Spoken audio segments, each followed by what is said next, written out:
Aku rindu Tuhan, aku rindu. Aku rindu semua orang tahu. Aku rindu Tuhan, aku rindu. Semua orang percaya padamu. Sebab hanya Engkau juru selamat, sebab hanya Engkau penebus dosa. Agar semua orang menjadi tahu hidup dalam damai sejahtera-Mu. Agar semua orang tidak binasa, dapat masuk kerajaan surga.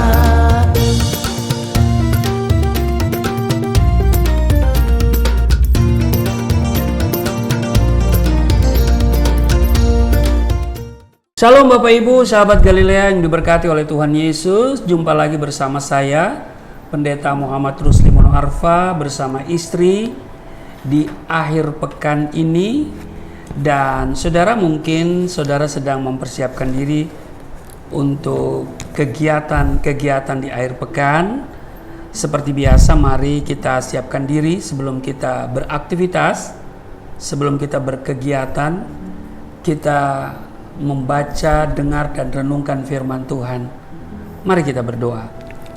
Bapa yang baik, Allah yang kami kenal, kami sembah di dalam nama Tuhan Yesus.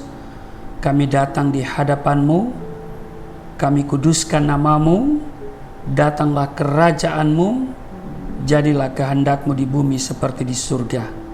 Kami bersyukur karena Tuhan memberikan kesempatan bagi kami berada di akhir pekan ini. Dan Tuhan berikan kami kesempatan, umur panjang, juga sehat untuk kami mau berkegiatan di akhir pekan ini. Kiranya Tuhan menyertai kami, melindungi kami. Dan sebelum kami berkegiatan di akhir pekan ini, kami akan membaca, kami akan renungkan firman-Mu. Mengurapi kami semua, membuka hati pikiran kami, supaya apa yang kami baca, kami dengar dari firman-Mu, apa yang kami renungkan itu termaterai dalam hati kami. Dan menjadi rema dalam hidup kami. Amin. Urapi hamba-Mu yang tidak ada apa-apanya. Setiap kata kalimat yang keluar dari mulut hamba-Mu adalah kata kalimat penuh kuasa. Di dalam nama Tuhan Yesus, haleluya. Amin.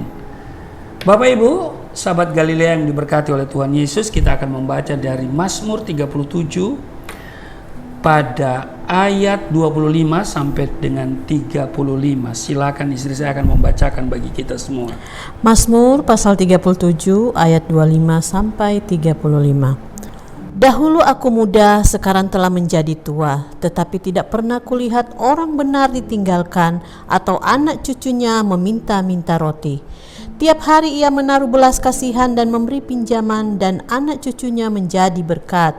Jauhilah yang jahat dan lakukanlah yang baik, maka engkau akan tetap tinggal untuk selama-lamanya. Sebab Tuhan mencintai hukum, dan ia tidak meninggalkan orang-orang yang dikasihinya. Sampai selama-lamanya mereka akan terpelihara, tetapi anak cucu orang-orang fasik akan dilenyapkan. Orang-orang benar akan mewarisi negeri dan tinggal di sana senantiasa. Mulut orang benar mengucapkan hikmat dan lidahnya mengatakan hukum. Taurat Allah ada di dalam hatinya, langkah-langkahnya tidak goyah. Orang fasik mengintai orang benar dan berikhtiar membunuhnya. 33, Tuhan tidak menyerahkan orang benar itu ke dalam tangannya. Ia tidak membiarkannya dinyatakan fasik pada waktu diadili.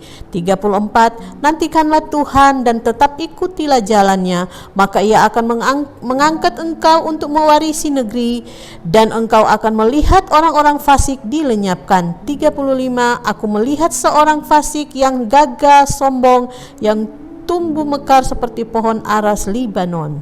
Bapak Ibu, firman yang kita baca Mazmur 37 ayat 25 sampai dengan 35. Di ayat 25 dan 26 dikatakan begini. Dahulu aku muda, sekarang telah menjadi tua, tetapi tidak pernah kulihat orang benar ditinggalkan atau anak cucunya meminta-minta roti. Tiap hari ia menaruh belas kasihan dan memberi pinjaman, dan anak cucunya menjadi berkat. Amin. Bapak Ibu, Daud menulis Mazmur 37 ini kemudian membandingkan keberhasilan orang fasik dengan orang benar yang takut akan Tuhan. Tanpa mengandalkan Tuhan, bisa saja orang fasik mengumpulkan kekayaan dengan ketekunan dan kerajinan atau dengan kelicikan dan kejahatannya. Di ayat 14 dikatakan begini Bapak Ibu, ya kalau kita lihat di ayat 14, orang-orang fasik menghunus pedang dan melentur busur mereka untuk merobohkan orang-orang sengsara dan orang-orang miskin, untuk membunuh orang-orang yang hidup jujur. Nah, hidup orang fasik bisa saja sepertinya secara materi kelihatan diberkati, namun tidak mungkin menjadi berkat secara rohani. Bahkan diri orang fasik sendiri pun akan berakhir dalam kebinasaan. Itu di ayat 10 kalau kita baca secara keseluruhan. Karena sedikit waktu lagi maka lenyaplah orang fasik. Jika engkau memperhatikan tempatnya, maka ia sudah tidak ada lagi. Jadi karena sedikit waktu lagi maka lenyaplah orang fasik. Sesungguhnya orang fasik akan binasa. Itu di ayat 20. Sesungguhnya orang-orang fasik akan binasa. Tentunya kita ingin memiliki kehidupan rumah tangga atau keluarga yang diberkati dan pada gilirannya tentu menjadi berkat. Sebab kalau kita diberkati, di sana juga terkandung perintah memberkati. Amin. Bapak Ibu, agar keluarga diberkati dan kemudian menjadi berkat, nah mari kita perhatikan apa yang tertulis dalam Mazmur 37 pada ayat 25. Dahulu aku muda, sekarang telah menjadi tua, tetapi tidak pernah kulihat orang benar ditinggalkan atau anak cucunya meminta-minta roti. Tiap hari ia menaruh belas kasihan dan memberi pinjaman, dan anak cucunya menjadi berkat. Di ayat selanjutnya 27, jauhilah yang jahat dan lakukanlah yang baik, maka engkau akan tetap tinggal untuk selama-lamanya. Sebab Tuhan mencintai hukum, dan ia tidak meninggalkan orang-orang yang dikasihinya. Sampai selama-lamanya mereka akan terpelihara, tetapi anak cucu orang-orang fasik akan dilenyapkan. Ayat 29, orang-orang benar akan mewarisi negeri dan tinggal di sana senantiasa. Di ayat 30, mulut orang benar mengucapkan hikmat dan lidahnya mengatakan hukum. Ayat 31, Taurat Allahnya ada di dalam hatinya, langkah-langkahnya tidak goyah. 32, orang fasik mengintai orang benar dan berikhtiar membunuhnya. Ayat 33, Tuhan tidak menyerahkan orang benar itu ke dalam tangannya. Ia tidak membiarkannya dinyatakan fasik pada waktu diadili. Ayat 34, nantikanlah Tuhan dan tetap ikutilah jalannya, maka ia akan mengangkat engkau untuk mewarisi negeri, dan engkau akan melihat orang-orang fasik dilenyapkan. Ayat 35, aku melihat seorang fasik yang gagah, sombong, yang tumbuh mekar seperti pohon aras Libanon. Nah, jadi Bapak Ibu, pertama, supaya kita diberkati dan menjadi berkat, milikilah kehidupan yang benar. Dikatakan di ayat 20, tetapi tidak pernah kulihat orang benar ditinggalkan. Jadi kuncinya adalah memiliki kehidupan yang benar. Sebab orang yang hidup benar tidak akan ditinggalkan. Orang benar tidak didefinisikan sebagai orang yang tidak pernah berbuat dosa atau kesalahan. Orang benar adalah orang yang percaya kepada Tuhan Yesus Kristus sebagai Tuhan dan Juru Selamat. Dan kemudian dia dibenarkan oleh kuasa darah Yesus. Amin. Amin. Tertulis di 1 Petrus pasal 18 ayat 19 dikatakan begini, sebab kamu tahu bahwa kamu telah ditebus dari cara hidupmu yang sia-sia yang kamu warisi dari nenek moyangmu. Itu bukan dengan barang yang fana, bukan pula dengan perak atau emas, melainkan dengan darah yang mahal, yaitu darah Kristus yang sama seperti darah anak domba yang tak bernoda dan tak bercacat. Jadi Bapak Ibu, dalam menjalankan kehidupannya, orang benar takut akan Tuhan. Di Mazmur 112 ayat 1, haleluya, berbahagialah orang yang takut akan Tuhan, yang sangat suka kepada segala perintahnya. Jadi keluarga yang menjalankan roda kehidupannya dengan benar pasti akan harmonis, diberkati, dan kemudian menjadi berkat bagi orang-orang yang ada di sekitarnya.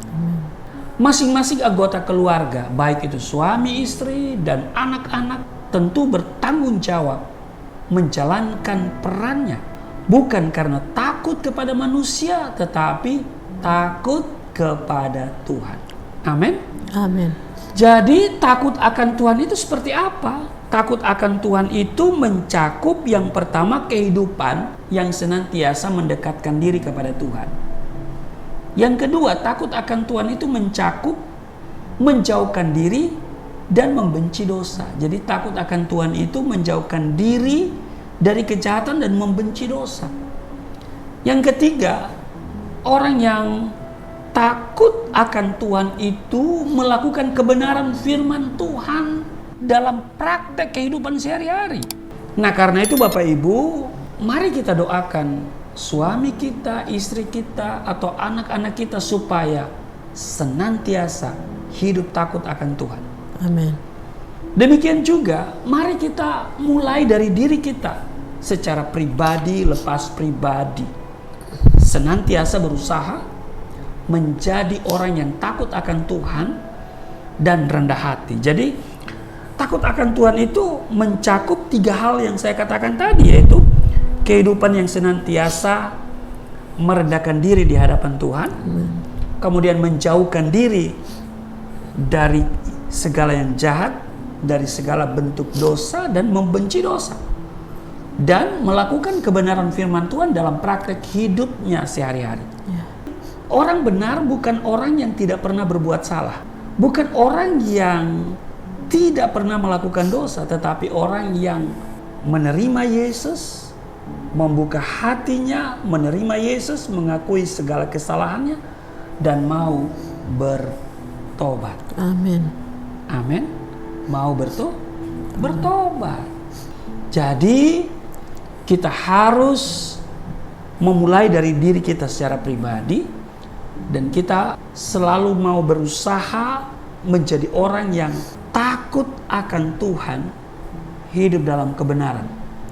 Sebab dikatakan begini, ganjaran kerendahan hati dan takut akan Tuhan adalah kekayaan, kehormatan, dan kehidupan. Itu Amsal pasal 22 ayat 4. Di Amsal 14 ayat 27 dikatakan, takut akan Tuhan adalah sumber kehidupan sehingga orang terhindar dari jerat maut. Nah, orang benar dijanjikan tidak akan ditinggalkan sampai anak cucunya meminta-minta. Tetapi sebaliknya dijanjikan berkat di atas kepala orang benar. Amsal pasal 10 ayat 6, berkat ada di atas kepala orang benar, tetapi mulut orang fasik menyembunyikan kelaliman. Jadi orang benar dijanjikan tidak akan ditinggalkan sampai anak cucunya, dan juga dijanjikan ada berkat di atas kepalanya. Ingat, di kepala, di atas kepala orang benar. Itu yang pertama. Yang kedua, agar keluarga kita diberkati dan menjadi berkat, praktekanlah kehidupan yang penuh dengan kemurahan dan belas kasihan. Amin. Amin. Di Mazmur 37 ayat 26, tiap hari ia menaruh belas kasihan dan memberi pinjaman, dan anak cucunya menjadi berkat. Jika keluarga kita tidak mempraktekkan kehidupan yang murah hati dan penuh dengan belas kasihan, ya jangan harap kita akan diberi kemurahan oleh Tuhan. Sebab Galatia pasal 6 ayat 7, jangan sesat, Allah tidak membiarkan dirinya dipermainkan, karena apa yang ditabur orang itu juga akan dituainya. Di ayat 10 Galatia pasal 6, janganlah kita jemu-jemu berbuat baik, karena apabila sudah datang waktunya kita akan menuai jika kita tidak menjadi lemah. Orang yang kaya secara materi itu belum tentu otomatis kaya dalam kemurahan. Tidak jarang kita melihat orang yang semakin kaya tapi juga semakin pelit, semakin kikir, dan tidak mau peduli dengan orang lain. Nah, kemurahan hati adalah buah Roh Kudus. Di Galatia pasalnya yang kelima ayat 22, tetapi buah roh ialah kasih, sukacita, damai sejahtera, kesabaran, kemurahan, kebaikan, kesetiaan. Jemaat Makedonia adalah teladan dalam kemurahan hati. Tertulis di 2 Korintus 8 ayat 2, selagi dicobai dengan berat dalam pelbagai penderitaan, sukacita mereka meluap, dan meskipun mereka sangat miskin, namun mereka kaya dalam kemurahan. Jadi miskin dalam materi, tetapi kaya dalam kemurahan. Kenapa? Karena mereka memberi dari kekurangan yang ada pada mereka. Bapak Ibu sahabat Galilea yang diberkati oleh Tuhan Yesus, kasih adalah dasar hubungan antara suami istri. Dikatakan di Efesus pasal 5 ayat 25, hai suami, kasihilah istrimu sebagaimana Kristus telah mengasihi jemaat dan telah menyerahkan dirinya baginya. Jadi kekayaan dan kehormatan bukanlah segala-galanya Bapak Ibu. Kejarlah yang utama, yaitu apa? Hidup takut akan Tuhan dan dalam kemurahan hati. Maka kekayaan dan kehormatan akan menjadi bonus dalam keluarga atau rumah tanggamu.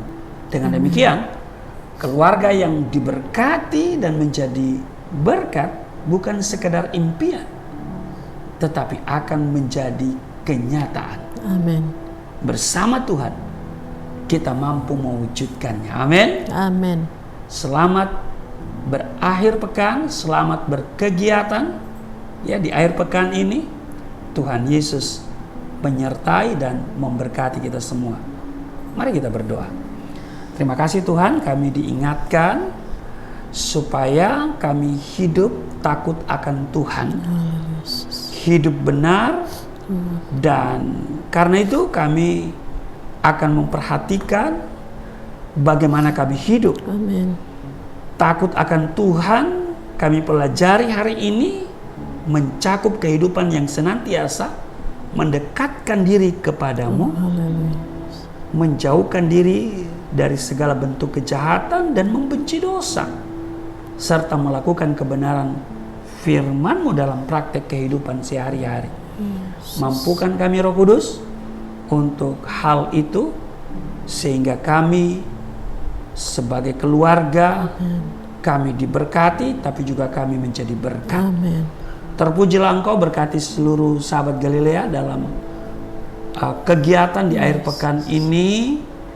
Tuhan menyertai, Tuhan menolong, melindungi, dan membentengi. Amin. Setiap mereka tidak jatuh, tidak celaka, tetapi penuh damai sejahtera, sukacita, berkat mewarnai keberadaan kami semua, sahabat Galilea, dalam kegiatan akhir pekan ini.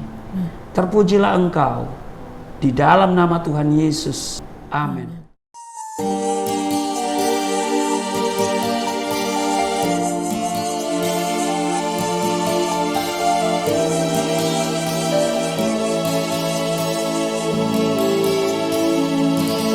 Bapa kami yang di surga,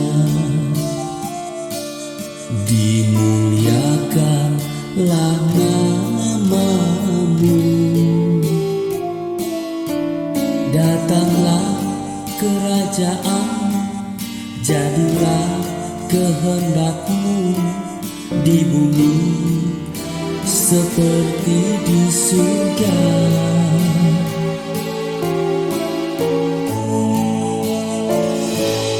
Berikanlah kepada